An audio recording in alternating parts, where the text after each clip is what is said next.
Olá pessoal, tudo bem? Eu sou o professor Fábio, tenho mais de 30 anos de experiência como professor de língua italiana e também sou especialista em cidadania italiana.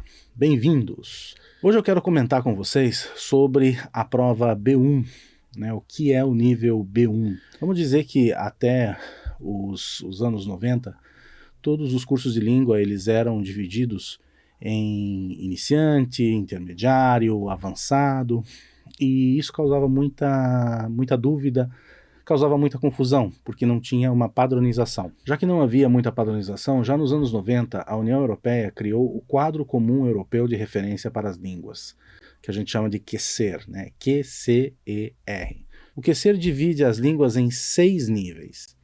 São 3 letras e para cada letra 2 níveis. Então, A1, A2, B1, B2, C1, C2. É muito claro, A1 é o nível mais iniciante, que é o nível A1, quem está começando, o básico, e o C2 é o nível mais alto, é o nível máximo de proficiência em uma língua estrangeira. Então essa é a divisão do QCER. São 6 níveis, A1, A2, B1, B2 e C1 e C2. Devido ao Quadro Comum Europeu de Referência para as Línguas, todas as línguas europeias, inglês, francês, italiano, alemão, todas elas têm essa divisão agora. Não se usa mais iniciante, intermediário, avançado. Se usa qual é o seu nível? O seu nível é A1, A2, B1, B2, C1, C2. E para o reconhecimento da cidadania por matrimônio, ou seja, a naturalização por matrimônio, o que a Itália exige? A Itália exige o nível B1, exige minimamente um certificado de proficiência de uma das universidades, de uma das certificadoras italianas, de nível mínimo B1. O que seria o nível B1? Seria a metade dos níveis, Seria um intermediário? Sim. Se nós levarmos em conta que A1, A2, B1, B2, C1 e C2, o B1 e o B2 exatamente estão no meio, são literalmente os intermediários. Então não precisa ter um italiano avançado, Só que mesmo assim, tem uma coisa que a gente deve observar. O nível B1 é um nível de transição, quando passa de um falante intermediário para um falante já mais independente. O que isso quer dizer? O falante vai ainda ter erros, mas os erros não são erros tão graves que vão comprometer o entendimento de quem está ouvindo. Então, por isso que o nível B1 é um nível muito aceitável.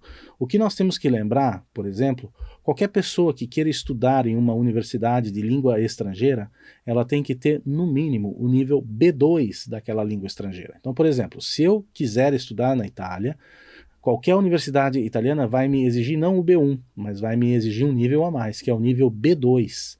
Tá? Então o nível B2 ele é o nível mínimo para se entrar em uma universidade para se estudar em uma língua estrangeira.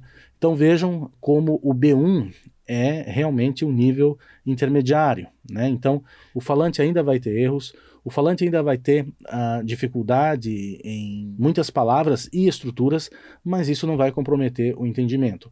Já o B2 ele não pode ter muitos erros em estrutura, já ele não pode ter muitos erros em vocabulário, porque ele vai aprender, ele vai entrar em uma faculdade para aprender numa outra língua. Então ele precisa estar mais amparado na língua, A língua precisa ser mais robusta para ele. Então por isso que se exige o nível B2 e não o nível B1. Como eu havia dito, qualquer certificadora, qualquer universidade, universidades italianas que aplicam o exame B1, seria a Universidade de Siena, a CILS, como eu sou inscrito e também sou habilitado pela Universidade de Siena a ser examinador da prova, de todas as provas, do A1 até o C2. Também a Universidade de Perugia também faz essa certificação de nível B1. O PLIDA, que é o Projeto Língua Dante Alighieri, que também faz isso. E nós temos a Universidade de Roma III, que também tem o nível B1. Então são 4 certificadoras italianas que podem emitir o seu certificado de proficiência. Nós vamos conversar numa outra oportunidade qual é a certificadora que convém mais fazer, se é Siena, Perugia, se é o PLIDA ou se é Roma III. No que consiste uma prova de proficiência? A prova de proficiência é uma prova que vai avaliar basicamente as 4 habilidades, né? E quais são as 4 habilidades? A habilidade de escuta, habilidade de compreensão de texto, habilidade de fala e habilidade de escrita. Tá? Então, escuta, compreensão de texto, habilidade de fala e habilidade de escrita. Né? Então, aqui nós temos 4 habilidades e nós temos a gente pode dividir em 2 classificações essas 4 habilidades. Podemos dizer que 2 são habilidades passivas. O que são as habilidades passivas? Quando você vai ter que fazer uma prova em língua estrangeira e essa prova vai ter escuta e vai ter compreensão de texto, você vai estar exposto a 2 habilidades que são passivas. Passivas em que sentido? Porque quando você está ouvindo um áudio, ouvindo um diálogo, você está ouvindo algo que alguém elaborou naquela língua. Então, ou seja, você não vai estar criando, você vai estar ouvindo, você vai estar lendo, tá? Você não vai produzir, você não vai criar, tá? Você está em seu estado passivo diante daquela língua estrangeira. Por outro lado, as 2 últimas habilidades, que é a habilidade de fala e a habilidade de escrita, são as habilidades ativas. Nas habilidades ativas, você vai ter que criar. Por conseguinte, você vai ter que criar e são as habilidades mais difíceis.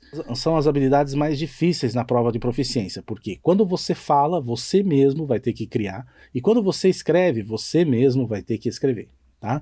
Muita gente pergunta, essas provas são online? Não, as provas não são online, infelizmente. Né? As provas são presenciais, você vai ter que ir em uma das sedes de exame e você vai ter que fazer a prova com os professores presencialmente. Eu vou dar uma notícia para você que quer fazer a sua prova B1, você que quer deixar já o seu diploma B1 guardadinho na hora certa para você apresentar para o consulado, para você ter a sua cidadania por matrimônio reconhecida. Quando você vai fazer a sua prova de proficiência, você tem sempre que lembrar que nós temos algumas coisas que jogam contra a gente. Então não é apenas você conhecer a língua, tá?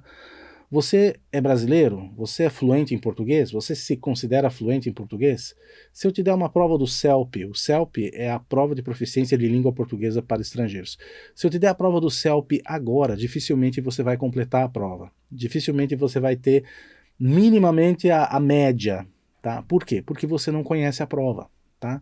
Então, uma das coisas que jogam de modo favorável a nós é que você não conhece a prova. Você tem que conhecer a prova para que você se familiarize com a prova TILS. Familiarizando-se com a prova TILS, você vai também se familiarizar com os tempos necessários para a execução de cada atividade. Cada atividade vem com um tempo já programado. Se você extrapolar esse tempo, o professor responsável pela sua turma, ele tem o direito e ele tem o dever de retirar a sua prova. E quando ele retira a sua prova, é 0.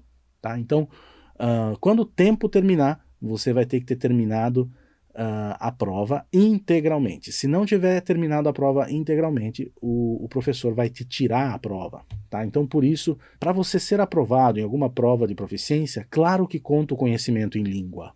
Sem dúvida nenhuma, o conhecimento em língua é uma das coisas principais? Sim, é uma das coisas principais. Porém, para que você faça uma boa prova, você vai ter que treinar o tempo e o tipo de exercício daquela prova. Então, isso que é muito importante, que você veja uma prova antes, né, uma prova B1, proficiência antes, e depois que você faça essa prova, você refaça essa prova, usando os tempos oficiais da prova, ou seja, respeitando os tempos que estão escritos ali, porque ali na prova você tem os tempos descritos, e você respeitando aquele tempo descrito, você vai conseguir fazer um bom simulado da sua prova. No que consiste a prova de escuta de uma prova de proficiência de língua estrangeira? A prova de escuta, geralmente, ela traz mini diálogos curtos, para você entender e para você assinalar uma das 3 ou uma das 4 alternativas. E, geralmente, ela traz 2 diálogos, né? Então, um diálogo composto de vários mini-diálogos sobre diversos assuntos e um outro diálogo, geralmente um diálogo maior. Esse diálogo maior, ele vai falar sobre um assunto só, mas o diálogo é bem mais complexo, né? Uma pessoa concorda, uma pessoa discorda, e aí você vai ter também 3 ou 4 opções de resposta. É nisso que se baseia uma prova de escuta dentro de uma prova de proficiência. de qualquer língua europeia. Depois nós temos a prova de compreensão de texto. A prova de compreensão de texto pode também ser dividida em duas etapas. Uma etapa com textos menores e alternativas de 3 a 4 opções. Também pode ser um texto só, um texto maior, com alternativas de 4 ou 5 opções, né? E aí você vai ter que combinar a sua leitura, a sua compreensão e assinalar as respostas corretas. O que consiste a prova de fala? A prova de fala, que também é conhecida como prova oral, ela geralmente consiste numa apresentação. Quando são os níveis mais baixos, ela vai ter uma apresentação pessoal e depois ela vai falar sobre um assunto corriqueiro, né? Ela vai te perguntar sobre qual é a sua opinião sobre alguma coisa, qual é a sua opinião sobre viver aqui, qual é a sua opinião sobre as guerras no mundo, qual é a sua opinião sobre a alimentação, qual é a sua opinião sobre o futuro. Então, ou seja, ele sempre vai tratar de um assunto muito genérico. No que consiste a prova escrita? A prova escrita pode ter dois argumentos. Um argumento que pode ser uma escrita informal, ou seja, você escreveu um bilhete, escreveu uma carta para alguém que você conhece, ou ainda você pode ter uma carta, ou mesmo um bilhete, uma nota que seja formal. Você vai fazer uma reclamação, você vai fazer um elogio a um órgão estatal, a um órgão público. Então ali eles vão realmente testar qual que é, como você caminha pelo formal e o informal, que são duas condições da língua italiana que são super importantes, né? Você tem que saber quando usar a linguagem formal e quando usar a linguagem informal.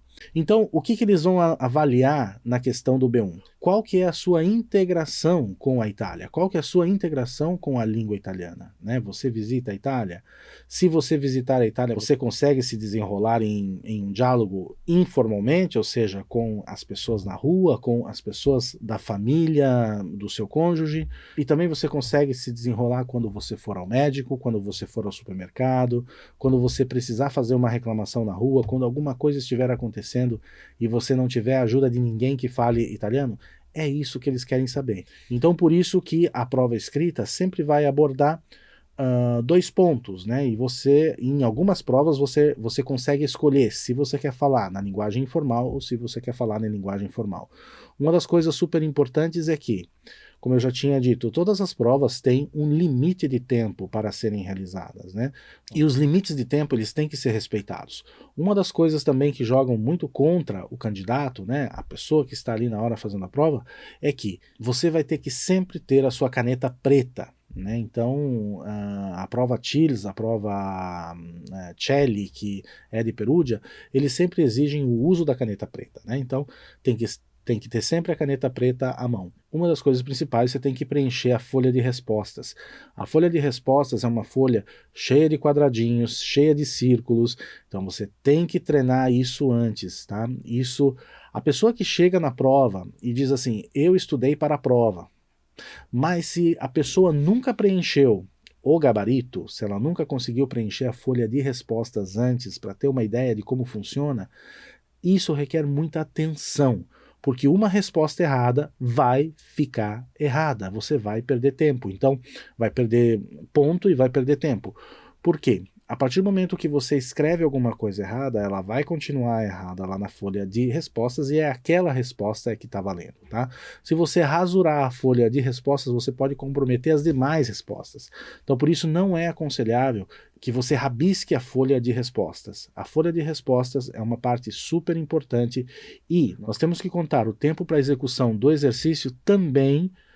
Dentro desse tempo da execução do exercício está incluído o tempo do preenchimento do cartão de respostas, da folha de respostas. Se você chegou até aqui e notou que o único passo que falta para você obter a cidadania italiana é a prova B1, eu posso te ajudar com isso. Eu sou professor de italiano há mais de 30 anos e sou também examinador da prova TILS da Universidade de Siena, nível B1. Eu sei como é a prova, eu já apliquei várias vezes essa prova e eu sei como eu posso te ajudar. Eu sei de todos os macetes e todos os truques e eu posso dizer tudo isso para que você seja aprovado na prova B1. Por isso eu criei uma mentoria para você conquistar o seu certificado B1 em língua italiana. Nela, você vai aprender exatamente o que é cobrado na prova. Se você quiser conhecer a mentoria, o link está na descrição desse vídeo e também no primeiro comentário fixado. Será um prazer acompanhar você nessa etapa até chegar à sua tão sonhada cidadania italiana. Não se esqueça de deixar o like nesse vídeo e de se inscrever aqui no canal. Arrivederci!